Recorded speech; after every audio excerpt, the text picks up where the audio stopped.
PO Haryanto adalah salah satu perusahaan otobus antar kota dan antar provinsi dan juga pariwisata yang berbasis di Kudus, Jawa Tengah, serta memiliki kantor cabang yang ada di Tangerang dan di Bangak, Solo.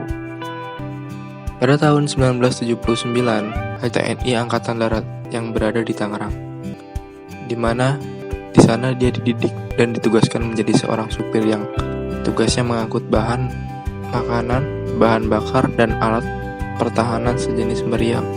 Saat itu gaji yang didapatkan hanya sejumlah Rp18.000 per bulan. Tahun 1984, dengan modal uang kurang dari 1 juta, Haryanto nekat membeli angkot yang dioperasikan di sela-sela waktu luangnya. Selain mengoperasikan angkotnya sendiri, pada tahun 1990 hingga tahun 2000 dia juga memiliki pekerjaan sambilan lain dengan menjadi perwakilan atau agen dari bus sumber urit. Setelah bertahun-tahun kerja kerasnya, jumlah angkot yang dimilikinya pun semakin hari semakin bertambah banyak. Di tahun 1990, dia juga memulai membuka usaha showroom mobil di daerah Tangerang, di mana showroom tersebut hanya khusus menjual mobil angkot dan dari berbagai merek.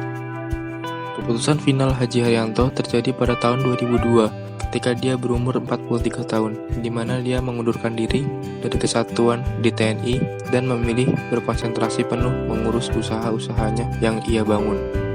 Dari pengunduran dirinya tersebut, dia tidak mendapatkan pesangon, tetapi mendapatkan pensiunan senilai Rp800.000 per bulannya. Dengan mendapatkan pinjaman dari bank senilai 3 miliar, Haji Haryanto memulai mendirikan perusahaan otobus di mana uang tersebut digunakan untuk membeli 6 buah bus senilai 800 juta per unitnya. Dengan modal awal 6 buah bus tersebut, pada awalnya Haji Haryanto menggunakan armada tersebut untuk rute Cikarang-Cimone. Tapi setelah beberapa waktu mencoba rute tersebut, ternyata sepi penumpang.